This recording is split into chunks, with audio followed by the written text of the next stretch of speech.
This video was forwarded to me by one of the subscribers. You know, a lot of people have been wondering why the US is always vetoing everything to do with improving the lives of the Palestinians. This video brings to you a lot of the inside dealings that goes on between America and Israel. You will also get to know the great function of AIPAC. It is complex, and they play the victim role. What might even ask, what are Zionists made of? It is a shame that it took over 30,000 innocent deaths within a few months for the world to wake up. As the saying goes, better late than never. For those who are not aware of the function of AIPAC, you are going to understand how powerful AIPAC is by the time you through watching the video. By the way, they have more than 3 million members. Lobbying in other countries would be called corruption. In the US, lobbying is legal. In fact, AIPAC allegedly gives members in Congress what to say. It is already worded. This video sheds more light to all the doubts and questions a lot of people have been asking. Imagine calling for a cleansing of a native population and comparing Palestinians to serial killers. The colonizer mentality is one of the strangest ever. It is going to be very, very difficult to get rid of AIPAC because the politicians love money, and AIPAC gives them plenty of it. Yes, the politicians love money more than the office they have been voted to protect and respect. I watch with how America has always vetoed every single progress to help the dying and starved children of Gaza. I do not have Palestinian friends, but humanity tells me not to ignore the suffering of the innocent. AIPAC stands for those who stand with Israel. AIPAC is a bipartisan, pro-Israel political action committee. Yes, this is the most powerful lobbying group in the US. They work to maintain and support Israel's war, amid increased protests and public outcry. They actively influence the United States government to better serve Israel's interests. Lobbying has been interpreted by court rulings as free speech and protected by the First Amendment to the US Constitution. The contributions to AIPAC are not tax-deductible. In 2023, its revenue was $88 million. Over to the video, please. Don't. Inside this building, Capitol Hill, is legendary. Hey everyone, I am woefully overdue for this video. It's the Israel Lobby video. In as little time as I can manage, I'm going to explain what is essentially the thesis of one of the most important books on Israel, The Israel Lobby and U.S. Foreign Policy by John Mersheimer and Stephen Walt. Again, this is long overdue, but I'm going to do right by you all and try to explain everything succinctly. Israel can do whatever it wants. We know this. We all know it. They can deliberately induce a famine and saturate Gaza with so many bombs it is one of the most bombed areas in the history of the world. Clearly, there's nothing they can't get away with. Of course, Israel enjoys a steady stream of military aid to the tune of some $4 billion a year, though it's more than that ultimately in a number of ways. But perhaps more important than this military aid is their diplomatic support from the United States. They can always rely on it without exception. When the Security Council votes to condemn or call for ceasefire or vote to grant the Palestinians a state, every single time, the United States votes in Israel's favor, or vetoes in Israel's favor.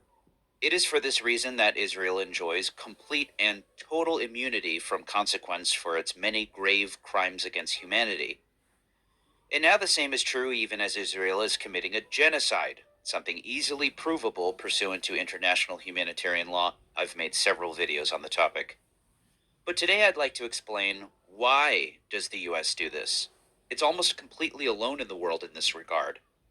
There are 4 important myths which Israel's supporters will give to justify this extraordinary aid and diplomatic cover.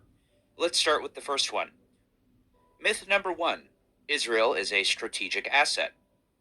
The Cold War era argument goes that Israel was an asset to check Soviet power in the Middle East. That's not what former National Security Advisor and Secretary of State Henry Kissinger believed. Our impression is that Israel must be strong. But Israeli strength does not prevent the spread of communism in the Arab world. Israeli strength provides for Israeli security. The best defense against the spread of communism in the Arab world is to strengthen the moderate Arab governments. So it is difficult to claim that a strong Israel serves American interests because it prevents the spread of communism in the Arab world. It does not. It provides for the survival of Israel.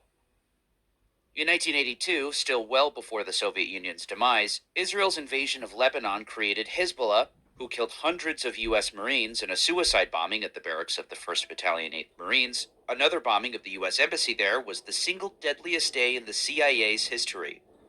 The occupation of the Palestinian territories has further resulted in 2 uprisings that have killed thousands of people. The occupation itself is especially troubling, considering the territories were first acquired through a preemptive attack by Israel against Egypt, which brought Jordan and Syria to war, leading to another war over the captured territories, which almost led to nuclear war. Hardly a stabilizing force in the region. As Mersheimer Walt put it, even if Israel was a valuable ally during the Cold War, that justification ended when the Soviet Union collapsed. Myth number 2. We need Israel to fight terrorism. It shouldn't come as a big surprise that groups like Al-Qaeda attacked the United States largely because of their support for Israel.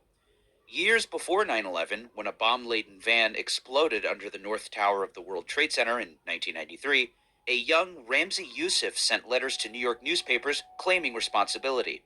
As told by Stephen Cole, author of the Pulitzer-winning Ghost Wars: The Secret History of the CIA, Youssef issued 3 political demands: an end to all U.S. aid to Israel, an end to diplomatic relations with Israel, and a pledge to end interference with any of the Middle East countries' interior affairs. The terrorism that Israel practices, which is supported by America, must be faced with a similar one. The author notes that it made no references to Islam at all. Indeed, Youssef seemed to define America as an enemy solely because of its support for Israel. Or take Abdul Rahman Yassin, one of Youssef's co-conspirators, who said in an interview with Leslie Stahl, "We have to send a message that this is not right.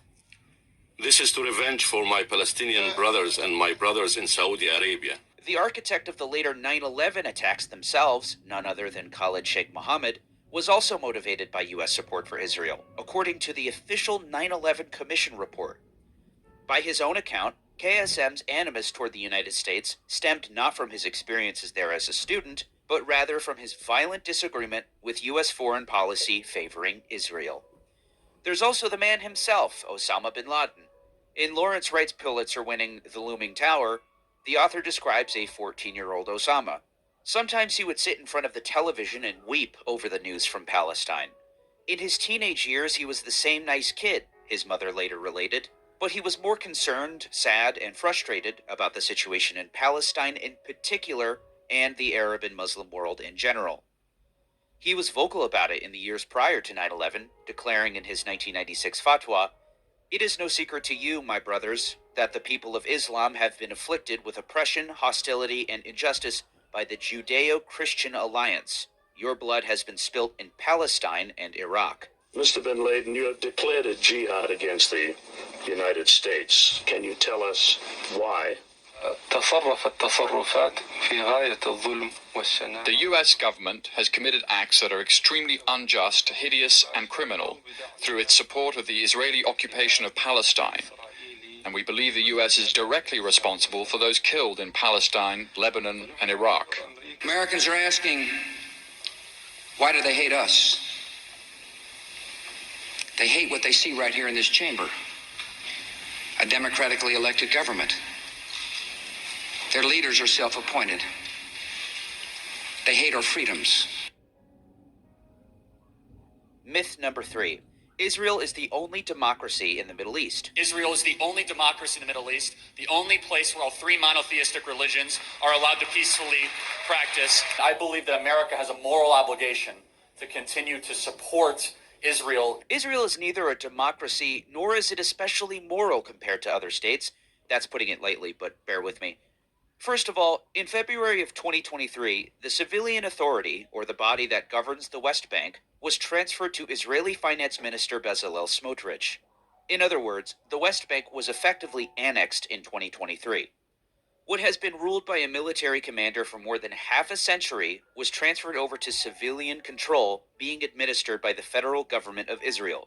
Smotrich was given expansive powers over land surveying, registration, settlement construction, outpost demolition, infrastructure projects, including water, electricity, transportation, and other matters. Despite this extraordinary power over the lives of some 3 million Palestinians, not a single one of them are able to vote in Israeli elections, despite being at the mercy of its whims. This is not a democracy, simply put. The perilous situation in Gaza is anything but the manifestation of a morally righteous democratic country either. I've also covered the topic of Israeli apartheid in the occupied territories and Israel proper as well in this video here. Besides, say Mersheimer and Walt, whether a country is democratic is not a reliable indicator of how Washington will relate to it. The United States has overthrown a few democratic governments in the past and has supported numerous dictators when doing so was thought to advance U.S. interests. The Eisenhower administration overthrew a democratically elected government in Iran in 1953, while the Reagan administration supported Saddam Hussein in the 1980s. The fact that bills and political parties in Israel are disqualified if they negate the existence of the State of Israel as the state of the Jewish people or the democratic character of the state is also cause for some alarm, and contrary to basic democratic principles. In October of 2000, after Israeli police opened fire on Israeli Arab protesters, killing 13, the Israeli government set up the Or Commission to investigate what had happened. The commission concluded, which caused controversy in Israel, that government handling of the Arab sector has been primarily neglectful and discriminatory. Indeed, it's been officially observed by the Israeli government that Palestinian citizens of Israel, who are considered to be an example of why Israel doesn't practice apartheid, are far from equal to their Israeli counterparts. Indeed, this is observed by the majority of the Israeli population. What's worse, not only do they see it, most Israeli Jews support it. A 2016 Pew survey of Israeli Jews found that 79% believe they deserve preferential treatment. In the very same survey, 48% of Jewish Israelis agreed with the statement, Arabs should be expelled or transferred from Israel. There's also the strive for a Jewish demographic majority, to which Israeli officials have employed language that is little different from words uttered by white nationalists in the United States. In a 2003 speech, then Finance Minister Benjamin Netanyahu told the Herzliya Conference, if there is a demographic problem, and there is, it is with the Israeli Arabs who will remain Israeli citizens. In 2007, Bibi apologized to the Haredi community for child welfare cuts as finance minister, though he sought to put a positive spin on them as well. The unexpected result was the demographic effect on the non-Jewish public, where there was a dramatic drop in the birth rate. Mersheimer Walt posit, imagine the outcry that would arise here if a U.S. cabinet official spoke of the benefits of a policy that had reduced the birth rates of African Americans and Hispanics, thereby preserving a white majority. But such statements are not unusual in Israel. Myth number 4. Israel is surrounded by countries that want to destroy it. If I may, a caveat. In a 2004 interview with Haaretz, Israeli historian Benny Morris was asked if he identified with David Ben-Gurion after having researched him for several years up to that point. I do not identify with Ben-Gurion. I think he made a serious historical mistake in 1948. Even though he understood the demographic issue and the need to establish a Jewish state without a large Arab minority, he got cold feet during the war. In the end, he faltered. The interviewer responds, I'm not sure I understand. Are you saying that Ben-Gurion erred in expelling too few Arabs? Benny Morris, if he was already engaged in expulsion, maybe he should have done a complete job. I know that this stuns the Arabs and the liberals and the politically correct types, but my feeling is that this place would be quieter and know less suffering if the matter had been resolved once and for all. If Ben-Gurion had carried out a large expulsion and cleansed the whole country, the whole land of Israel, as far as the Jordan River, it may yet turn out that this was his fatal mistake. If he had carried out a full expulsion rather than a partial one, he would have stabilized the state of Israel for generations. The interviewer, the term to cleanse is terrible. Benny Morris, I know it doesn't sound nice, but that's the term that they used at the time. I adopted it from all the 1948 documents in which I am immersed. On the Palestinians, Morris opined, it is a very sick society. It should be treated the way we treat individuals who are serial killers. There is a wild animal there that has to be locked up in one way or another. Alright, so just so we're not confused, Benny Morris is no Palestinian sympathizer. Morris, one of the Israeli new historians and author of The Birth of the Palestinian Refugee Problem, is well known for debunking the conventional myths of Zionist history. One of the most tenacious myths relating to 1948 is that of David and Goliath, that the Arabs were overwhelmingly stronger militarily than the Yishuv. The simple truth is that the stronger side won. Rashid Khalidi has gone into detail on this himself. Israel, in fact, outnumbered and outgunned its opponents. There were only 5 regular Arab military forces in the field in 1948, as Saudi Arabia and Yemen did not have modern armies to speak of. Just 4 of these armies entered the territory of Mandatory Palestine. The minuscule Lebanese army never crossed the frontier, and 2 of these, Jordan's Arab Legion and Iraq's forces, were forbidden by their British allies from breaching the borders of the areas allocated to the Jewish state by partition, and thus carried out no invasion of Israel. So much of the Arab coalition wouldn't even invade Israel proper, much less seek its destruction. Indeed, as Benny Morris wrote in his 1948 and After, none of the Arab states, save Transjordan, committed the full weight of their military power to the enterprise, indicating either inefficiency or perhaps a less than wholehearted seriousness about the declared aim of driving the Jews into the sea. But even Transjordan, Morris writes, neither expected nor planned for Israel's demise, nor were the Arab Legion's operations from May onwards designed to bring this about. As previously noted, the 1967 war was sparked not by Arab states seeking to destroy Israel, but by an Israeli attack on Egypt. In the later 1973 war, says Morris, Presidents Anwar Sadat of Egypt and Hafez Assad of Syria sought to regain the territories lost in 1967.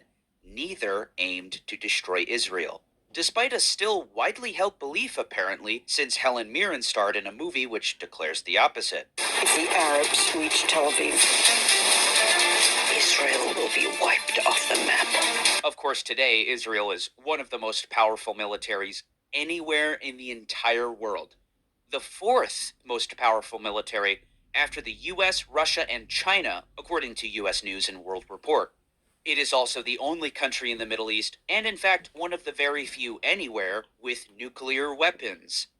Military prowess aided by the extraordinary aid received by the United States every year. Though the US and Israel didn't always have this special relationship. Harry Truman supported the UN partition plan and recognized Israel, but American policymakers didn't want to put their full weight behind the nascent Jewish state for fear of alienating Arab states. It wasn't until John F. Kennedy's presidency, when he authorized the first major arms shipment to Israel in 1963, that the floodgates opened. Anti-aircraft missiles and tanks were among the first arms. Why? J.J. Goldberg, editor of the Jewish Forward newspaper, explained in his work Jewish Power. Zionist influence increased exponentially during the Kennedy and Johnson administrations because the affluence and influence of Jews in American society had increased. Jews had become vital donors to the Democratic Party. They were key figures in the organized labor movement, which was essential to the Democratic Party. They were major figures in liberal intellectual, cultural, and academic circles. More than any of their predecessors in the Oval Office, John Kennedy and Lyndon Johnson counted numerous Jews among their close advisors, donors, and personal friends. The Israeli victory from the Six-Day War saw shipments of military aid soar to new heights. In the early days of the State of Israel, U.S. officials believed it too weak to act as a counterweight to Soviet influence. Simply put, Israel's military victories proved otherwise. From 1949 to 1965, U.S. aid averaged $63 million a year. By 1970, it was $102 million.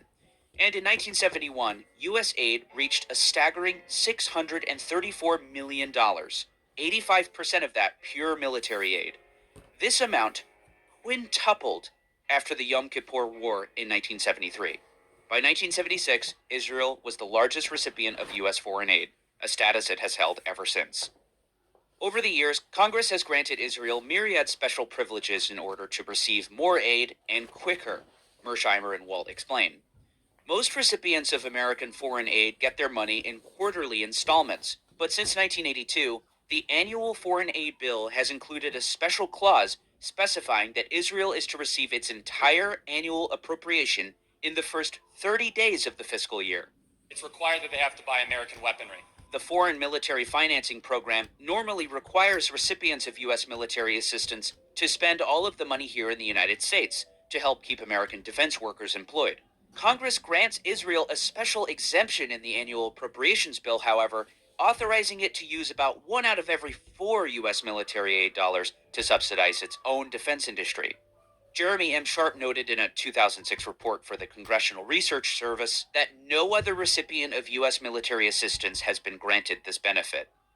Another CRS report from 2005 reveals, amazingly, that because U.S. economic aid is given to Israel as direct government-to-government budgetary support without any specific project accounting, and money is fungible, there is no way to tell how Israel uses U.S. aid. Again, a privilege not granted to any other recipient of U.S. aid anywhere in the world. Why does Israel get all these special privileges? If not for being an asset, but rather a liability. If not for being a democracy, a war on terror partner, or surrounded by states wanting to destroy it, why does Israel get all this aid? As Mersheimer and Walt would put it, simply, it's because of the lobby. But they maintain that the lobby isn't all that different from other lobbies. There are various ethnic lobbies that fight for their respective interests. There's a Mexican lobby, an Indian lobby, a Turkish lobby, a Cuban lobby. Mersheimer Walt provide extensive literature on ethnic lobbies. Cuban Americans have lobbied to maintain the embargo on Castro's regime. Armenian Americans have pushed Washington to acknowledge the 1915 genocide and, more recently, to limit U.S. relations with Azerbaijan, among other examples. There's one important difference with the Israel lobby, though. It's extremely powerful. We use Israel lobby as a convenient shorthand term for the loose coalition of individuals and organizations that actively work to shape U.S. foreign policy in a pro-Israel direction. A loose coalition indeed, though the Israel lobby is quite easy to identify. The 50 largest groups all belong to a conference of presidents of major American Jewish organizations. Here are all its members. But the American Israel Public Affairs Committee is the most important group. Back in 1997, Fortune magazine asked nearly 2,200 insiders, including members of Congress, their staffs, and senior White House officials, to rank the mightiest lobbying groups.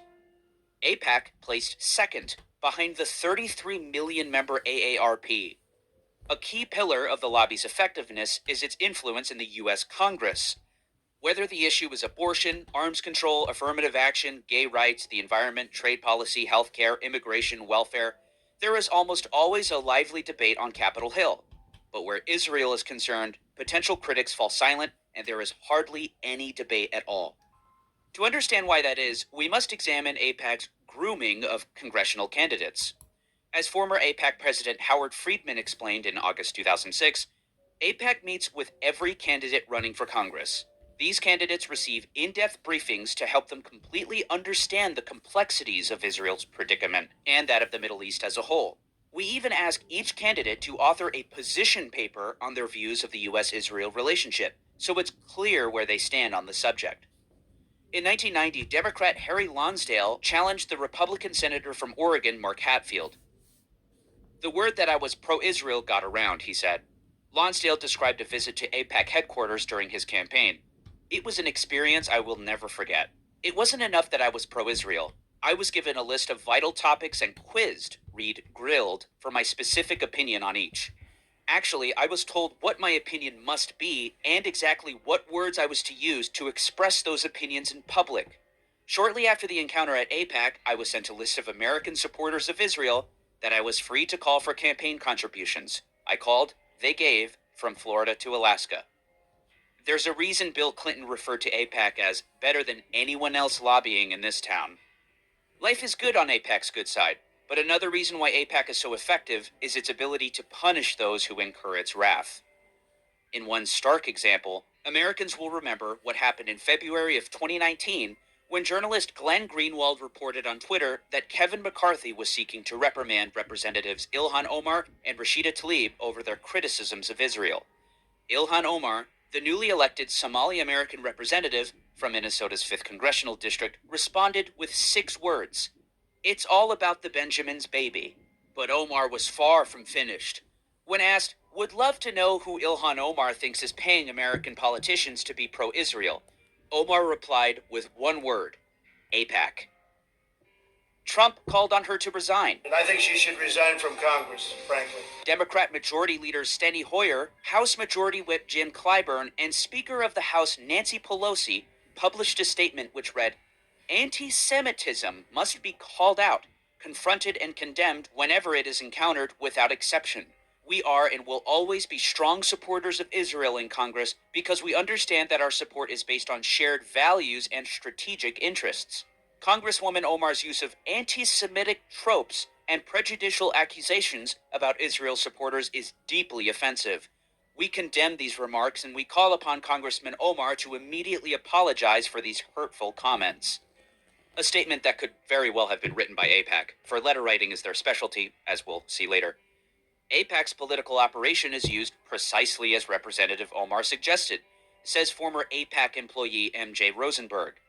"I know this because I witnessed it over and over again. I sat in AIPAC staff meetings at which the political director discussed whom we would be supporting in this campaign and whom we were going to destroy in that one. When asked whom she is accusing of buying members of Congress, Omar responded with one word: AIPAC. Period. Here's the thing. AIPAC is not synonymous with Jews. AIPAC has many weapons at its disposal, in its arsenal. It's remarkable the power of a letter-writing campaign, let alone editorials publishing op-eds by think tank pundits. When Gerald Ford, through his chief diplomat Henry Kissinger, was trying to secure peace between Israel and Egypt, they lost their patience. "You don't understand. I'm trying to save you," Kissinger reportedly told Israeli Prime Minister Yitzhak Rabin. Ford even sent Rabin a letter, which read, "I have directed an immediate reassessment of U.S. policy in the area, including our relations with Israel." No less than 76 senators signed a letter opposing the administration. As then-Senator from Maryland Charles Mathias wrote for Foreign Affairs, 76 of us promptly affixed our signatures, although no hearings had been held, no debate conducted, nor had the administration been invited to present its views. One senator was reported to have candidly expressed a feeling that in fact was widespread. The pressure was just too great. I caved. That senator was in fact Iowa's John Culver. Jumping ahead to 2002, 52 senators signed a letter urging Vice President Dick Cheney not to meet with Yasser Arafat of the PLO.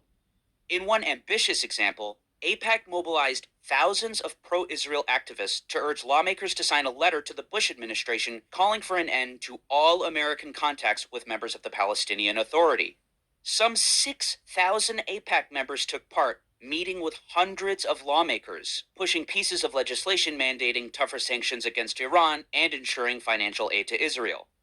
No wonder former Secretary of State Lawrence Eagleburger once told AIPAC's Tom Dine, "Dine, I deal with you because you could hurt me." Or Democratic Senator from South Carolina Ernest Hollings as he left office in 2004, "You can't have an Israeli policy other than what AIPAC gives you around here."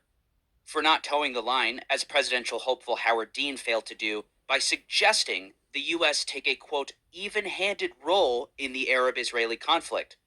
Nancy Pelosi of California signed a letter with 33 congressional Democrats that said it is unacceptable for the U.S. to be even-handed on these fundamental issues. So control of one of the three branches of government is totally in the hands of the Israel lobby. But it doesn't end there. There's also the executive branch. Again, this has been the case for decades. For example, AIPAC suffered a scandal in 1992 when Chaim Katz, a prospective donor, calling AIPAC's then-president David Steiner. But unbeknownst to Steiner, the conversation was being taped. The transcript is revealing. Steiner: "I have friends on the Clinton campaign. Close associates. Gore is very committed to us. I've known Bill for 7-8 years. I know him on a personal basis. I have friends. One of my friends is Hillary Clinton's scheduler. One of my officer's daughters works there. We gave 2 employees from AIPAC leave of absences to work on the campaign. I mean, we have 12 people in that campaign, in the headquarters." He also bragged about lavish military aid.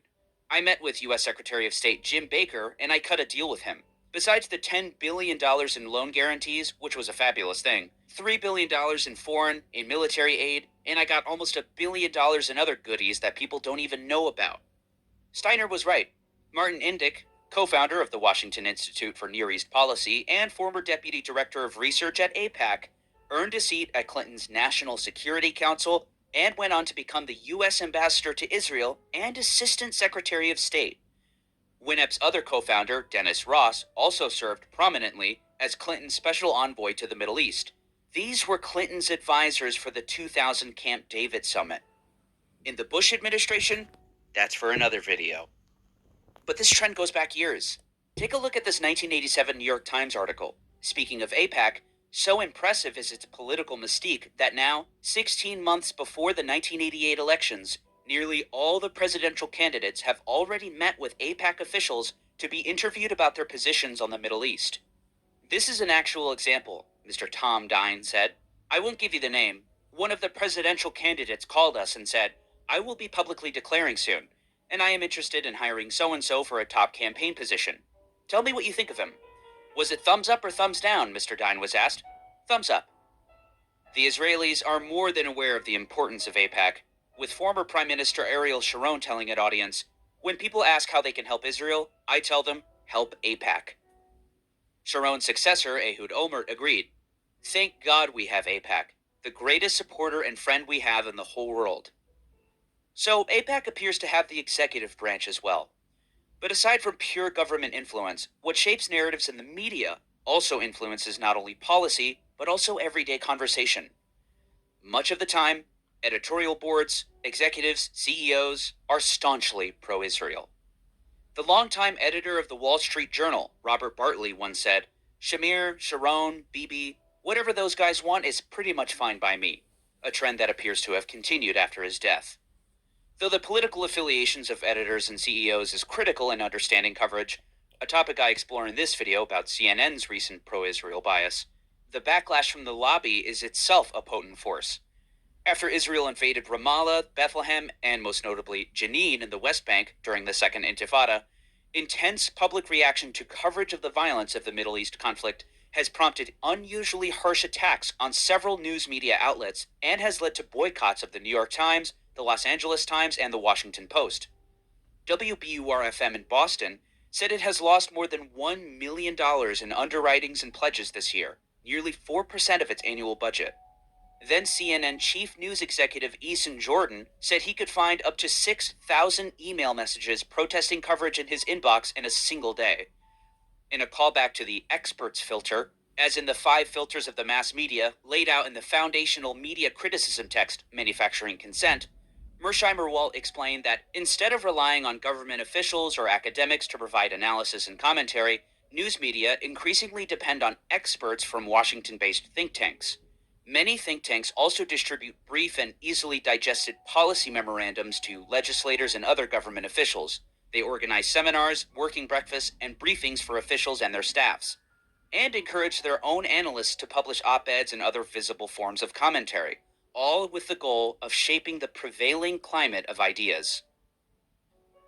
So rather than Israel's democratic values or superior morality or there being a David among an Arab Goliath, the real reason for the absolute and total lack of accountability for Israel is the fact that Israel, through its powerful lobby in the United States, has effectively wrested control of our most important political institutions from the hands of the broader public to a small group of right-wing ideologues whose concern is territorial expansion and ethnic cleansing of the Palestinians and hawkish policy toward Iran with the ambition of one day bombing it, all at the expense of the Palestinians, the Arab world, the Muslim world, and Israel and the United States themselves.